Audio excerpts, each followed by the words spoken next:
Hey, everybody. Welcome to another key conversation on mental health. For Mental Health Awareness Month, Navati has been providing a number of key conversations over the course of this month on different aspects of mental health and how maybe we can start this conversation within organizations, within businesses.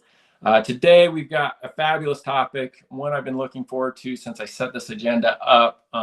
And today's topic is about gratitude and what that can actually do for your brain, for your organization. And with us today, we've got a wonderful guest, Logan Mallory, who's VP of Marketing with Motivosity.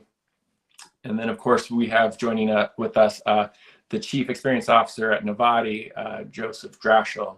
Gentlemen, thank you both for joining us today. David, thanks for having me. I'm glad to be here with you. And Joseph, glad you and I get to hang out a little bit too. Yeah.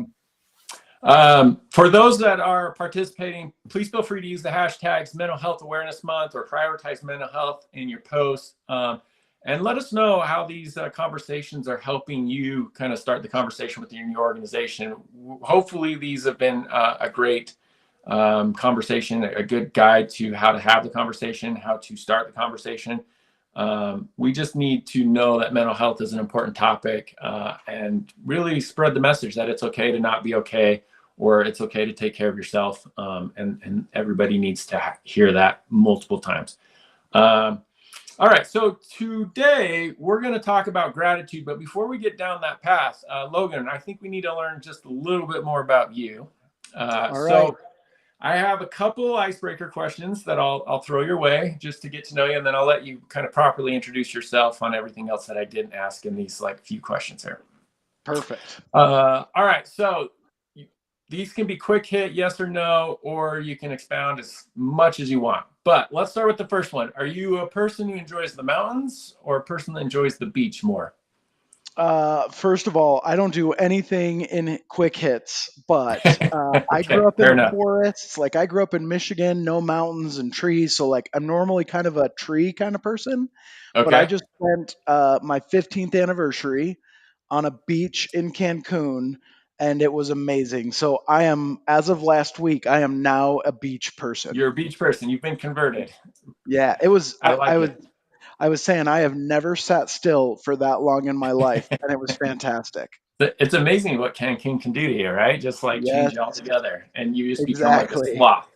Life moves slower. All right. How about this? This has been a hit or miss question, but I really do love asking it because everybody has such different answers. Do you have a good luck charm or a good luck superstition? I don't exactly put this on my resume, but at one point in my life, I was the 26th best pole vaulter in the state of Michigan. Okay. And every time before I would pole vault, I would literally sing Getting Jiggy with It in my head by Will Smith. Will Smith. Yes. So I Okay. know Will Smith's controversial right now, but in 2000 and 1998 to 2002, That, that's what I yeah. did. So when I'm feeling nervous or need to like pump myself up, suddenly Getting Jiggy with It runs through my head a little bit.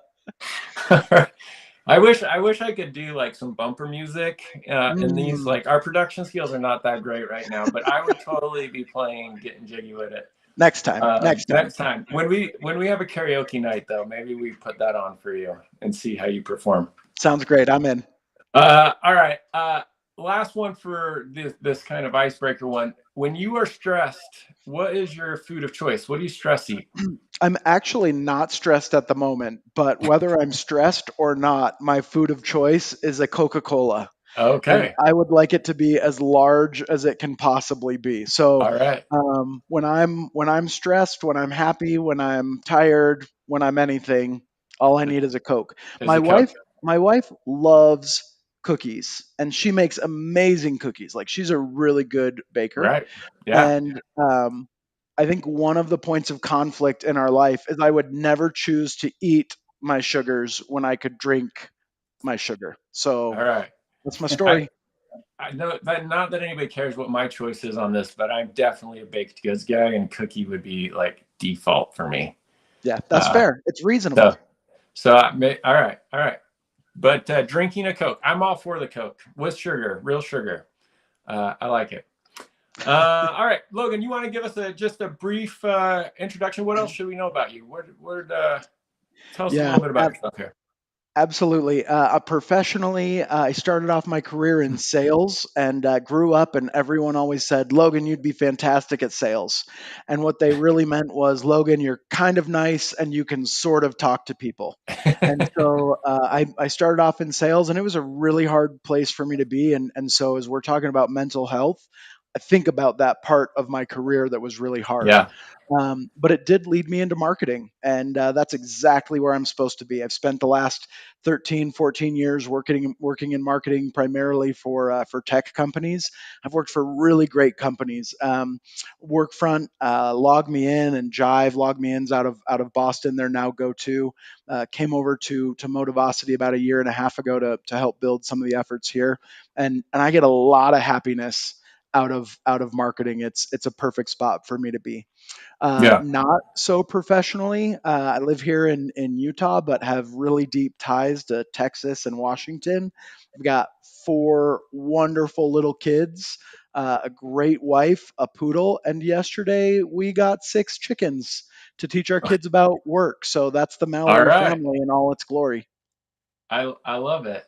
And I'm not gonna lie. So you are VP of Marketing at Motivosity, and probably the first marketer we've had in this conversation to this point. Everybody's like, well, why do we have marketing person join us? Yeah, And what's on your shirt actually, I think is really why, right? Your shirt and what Motivosity has done over the last couple of years is run a campaign, ThanksMatters, right? yeah, And the primary purpose of what Motivosity is doing is trying to increase gratitude, if you will, within the company, within the employee culture. And that's why we actually brought you on. As one, I wanted to talk about what Thanks Matters has been like as far as running a campaign. And I know you've got some really concrete examples of how you've really fundamentally changed cultures with what the Motivosity platform has done. And this isn't necessarily to pitch Motivosity, but just talk about how gratitude can actually change a culture.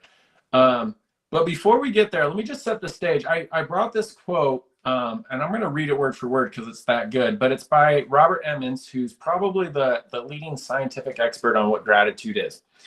And he says there's two components to gratitude. And as I was reading this in preparation for this conversation, I thought this is like one of the greatest ways that I've ever even heard what gratitude is, and instantly just makes sense why gratitude is so good, right? So, first concept, or the first component to gratitude is first, gratitude is an affirmation of goodness. We affirm that there are good things in the world, gifts and benefits we receive. And the second part of gratitude, he explains, is we recognize that the source of goodness are outside of ourselves. And we acknowledge that other people, or even higher powers, if you're in a spiritual mindset, gave us many gifts, big and small, to help us achieve the goodness in our lives. I see it as a relationship strengthening emotion because it requires us to see how we've been supported and affirmed by other people. And I thought that was incredible. One, because it is, I like how he calls it like an affirmation of goodness. Like it tells us when we're grateful, when we see gratitude, it tells us that there's good in the world. Like it affirms to us, and that just automatically, I think, makes us feel better, which I think is great. But he also talks about gratitude almost as an emotion, which I also found very interesting, and acknowledging that the goodness exists outside of that, and requires us to believe in the good of other people. So I yeah, love that definition. And when I think about what Motivosity is, so I want to start the conversation with you on a little bit about this Thanks Matters campaign that you guys have been doing, and like how you approach, let me say that again. My mouth got jumbled. How you guys approach gratitude within the organization, right? Because yeah, the key to what makes Motivosity work is the fact that you have people recognizing other people within the company and just showing small, it's not even grand gestures, but just showing small gestures of that gratitude. And all of a sudden, light switches on, things change within the organization, and we're seeing people feel better about where they're working at and what they're doing. And can you give us a little bit more of a concrete example of like what you're seeing? Yeah, absolutely. Let me transition a little bit with part of that quote that you read. Part of that quote said, "Relate gratitude is a relationship strengthening emotion." Right, Yeah. and so I think it's really easy to think about that at with our partners or our spouses or our parents, right? Like it's easy to think about being grateful to people outside of work, and that emotion probably isn't as natural or intuitive in the workplace, right? We think about we got to get stuff done and we got to be efficient and we got to, we got to just get the work done, right? Yeah. But really these relationships that we have at work better when they're collaborative, and it's easier to be collaborative and be better team members when gratitude is like a common emotion in the Yeah. workplace. And so Motivosity is really built around the idea that people, individuals, can do more in an environment of kindness and gratitude. Scott Johnson is our CEO and founder, and Scott was the founder of Workfront, which is now part of the Adobe family. And one of the stories Scott tells is that like as he moved out of that day to day organization and was on the board, there were people that would say things like, "Man, things have changed. I don't necessarily feel the same that I used to. I feel like a part of a machine a little bit." And I don't know if the right word is disappointed or frustrated, but Scott was something about people saying that, right? Yeah. Because they had done all the things a company's supposed to do, all the good health benefits, the good PTO policy, snacks in the break room, parties with the family. And so Scott, was wanting to fill whatever gap existed. And he went and you can look at research from Bain or Gallup or Harvard Business Review, and they all really point to the same things, and what they point to is people want to feel connected and recognized for their day-to-day efforts. I'm not talking an MVP award that they might win once a Hmm. quarter or they might not win. I'm not talking about an annual bonus. I'm talking about people want to be recognized and thanked for what they did today.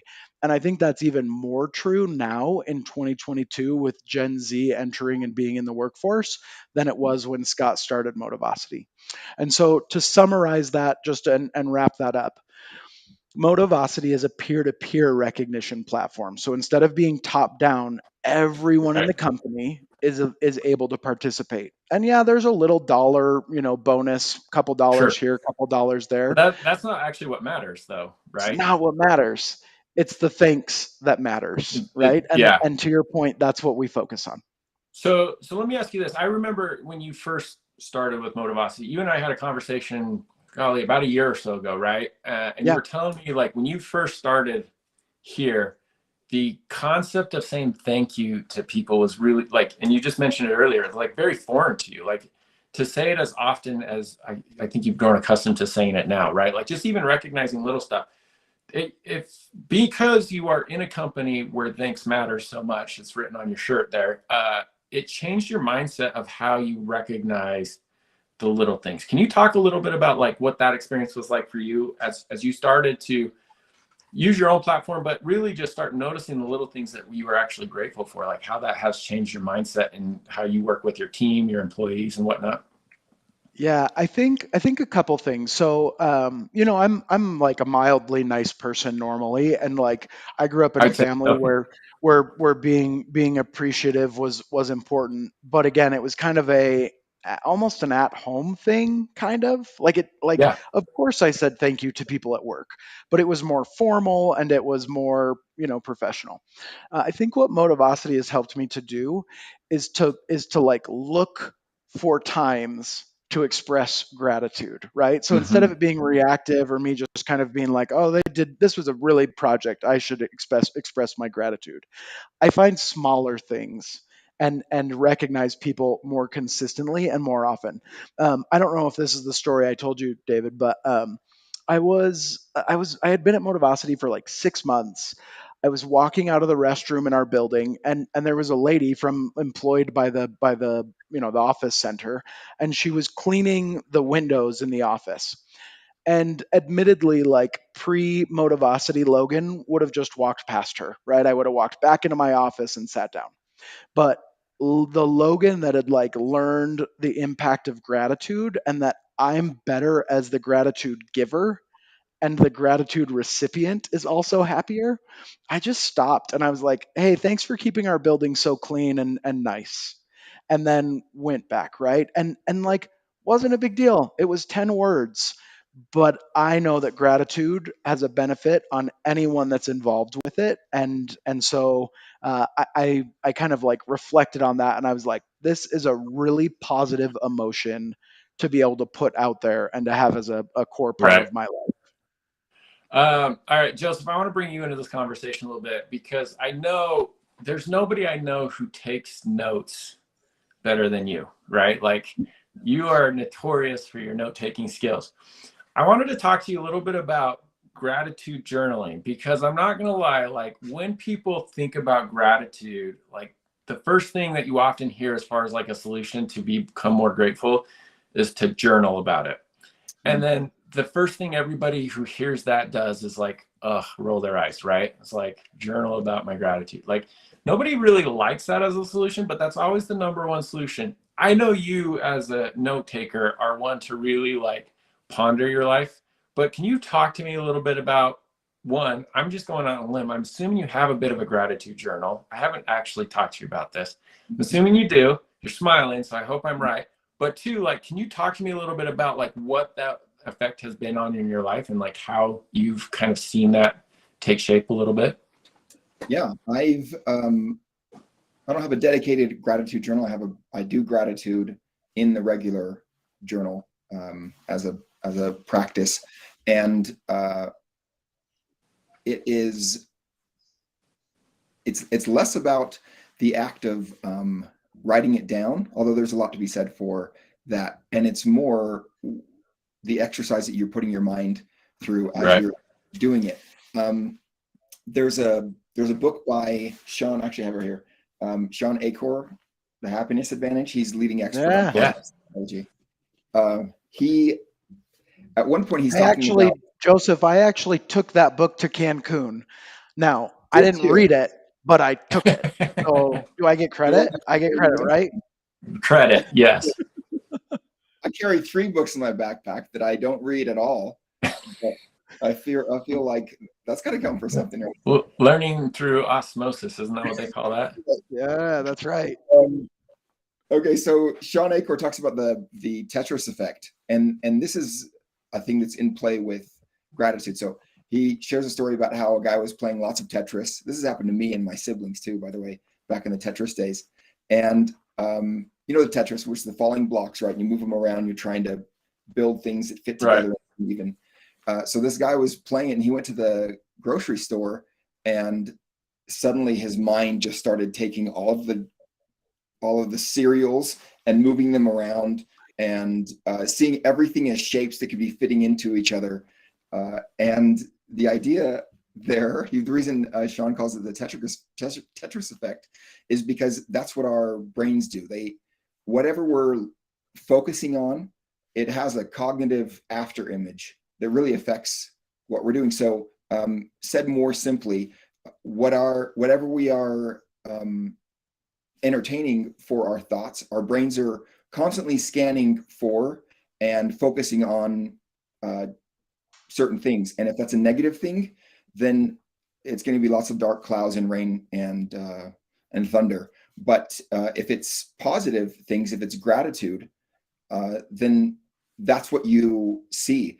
And so not only are grateful people, to quote him, more energetic, emotionally intelligent, forgiving, and less likely to be depressed, anxious, or lonely, but also that being grateful is not just because they're happier. Gratitude is proven to be a significant cause of positive outcomes. So it's like the gift that keeps on giving. Not only is when I'm writing in my journal, or sometimes just on a piece of paper or something, or mentally doing it if I don't have something at the end of the day. Not only my kind of changing the Tetris to positive, and I start to see that more, but also my outcomes change. It's a driver Right. for performance that I wouldn't normally have. One of Go the ahead, things Logan. that I love that Sean says, at least in his TED talk, and I'm sure he says it in the book, but he talks about rewiring our brains, right? And he says our brains, and Yeah. this isn't surprising, but he says our brains work better at a positive emotion than negative, neutral, or stressed, right? And I don't think that's even surprising. Like, of course, our brains function better when we're happy than when we're not. But he talks about how gratitude, and then particularly what Joseph has said with the gratitude journal, and he says documenting 3 things a day. He talks about how that rewires your brain and Yeah. gets you to think differently so that you can be happy. And I think Yeah. that's a really clear tie between the impact of gratitude on mental health. There's a study that was done by Berkeley in California, and they were talking about how they had 3 basically groups of people who were mentally struggling. They were to a point they were seeking and talking to a counselor, right? So not necessarily diagnosable conditions, but more likely just trying to overcome anxiety, depression, but to a point that they were talking to a counselor, right? So they took a couple thousand students. It's always students with these educational research things, but a couple thousand students who were talking to counselors, broke them into 3 groups. One group was asked to do gratitude journaling. One group was asked to write down kind of like emotion processing, right? Like the emotions that they're actually feeling. And then the third group was just doing the counseling and nothing more. And what they found was that those that were doing the gratitude journals ended up having a better experience, especially with the counselors, on a couple different reasons. But one of the things that I found most interesting is it talked about the gratitude journaling allowed them, when they did semantic processing of what they wrote down, they used more positive words, positive emotion words, and then they stopped talking about them as an individual, but talked collectively as a we. So they used we a lot more and started focusing on others. And they found that to be really interesting. But the main point I'm trying to say is in the gratitude journal, it allowed them to really kind of unshackle their experience with toxic emotions, as they said it. And I thought that was really interesting because they were starting to process a larger group, looking beyond just themselves. And I thought that was kind of an interesting example of how somebody or a study that was done taking what we would typically construe as a positive or the right steps for mental issues by talking to a counselor, but adding in just a little bit of gratitude journaling, and the effects were compounded and proved to be quite a bit better for that group as opposed to those who were emotion processing or not even doing anything in their counseling session. All right, switching gears just a little bit. I know we're coming up on time. These conversations go by so quickly, They go but quick. it does, right? Let's go to, I know you've got a couple, you guys have done some research over at Motivosity and some surveys and whatnot, and talking about how gratitude or sharing thanks or being a little bit more thoughtful in what you are doing in the office has changed some of the company culture in a bit, right? Yeah, absolutely. I think so. A couple of thoughts. I think that one, this conversation can be a very personal one, right? Like the idea of if you're struggling and have anxiety or depression or mental health struggles that you're working through, gratitude can be a solution for you, right? And then there is this other side of it, which is, hey, organizations and companies Yeah. and employers, if you want to have an environment where people thrive, where you're retaining talent, where people enjoy coming to work, then gratitude can be I don't want to call it an arrow in your quiver, but gratitude is a really easy way to make those things happen Yeah. within your company, right? I think what we've learned, and like a little teeny bit of a history lesson, then I'll give you some cool stats. I think for a long time, companies have tried to use stuff to make people happier at work, right? Like, hey, here's some swag every once in a while, and Yeah. here's a gift card. And the reality is that those are nice, right? Like those are nice things. But if you look at employee engagement stats over time, they actually haven't improved. And so that's why Motivosity is so focused on gratitude. We did a survey. We worked with a company called One. We surveyed 2,000 people, and we talked about like relationships with managers and gratitude at work and being recognized. And we found a really cool stat. 3/4 of our respondents said that their mental health would likely improve if they received more appreciation and recognition at work. So Right. think of like, and again, I think there is absolutely a place for all of the things that we're trying to do. But if we can empower our managers and our leaders to express gratitude to their team members, that can help improve mental health. I We, It feels like that's one of those talking points though that kind of goes to what you were saying, right? Like there's the individual who can benefit from gratitude, but there's also like the company and the group that can benefit from it. But here, like what you just said, I think really resonates in the fact that if you help the individual, you help the collective, right? Like right. Yeah. the sum of the individual parts of the individual employees, when gratitude is in the culture, the collective sum of the company can be greater, right? Yeah. It's almost like employees are able to do more Hmm. when there is gratitude present, and they become greater employees because of the gratitude, right? Yeah. And so I don't think what we like from a Motivosity point, we're not like, hey, say thanks so you can get more productivity, right? Like that's not it. Like Yeah. we want people to be happy at work and we want people to love what they do. We just know that gratitude is a great way to do that, and certainly more so than stuff, right? Than swag. We studied some cult or some some office cultures, and we studied their data for like 5 years. And one of the really interesting things, we surveyed them and basically looked at employee net promoter score, ENPS scores, Hmm. based on a few different questions. One of the things that we asked was, like before gratitude was a core part of their culture, and after. We said, like, we asked the employees, would you recommend your company as a place to work? Like, would you refer your friends to come work here? And when gratitude was a core part of the culture, that ENPS score increased by 196%. So people were 196% more likely to say, hey, buddy, friend, come work over here. This place is Yeah. awesome, when gratitude was an element of their culture than when it wasn't. And like, And go ahead. Go ahead. no, I was just going to say that that has to be a huge boon for those companies when we're talking about things like the Great Recession going on right now, right? And recruiting so Right. difficult. Yeah. Yeah, when you think about hiring, it's not only retention that's hard, like retention's a thing right now, but so is hiring, right?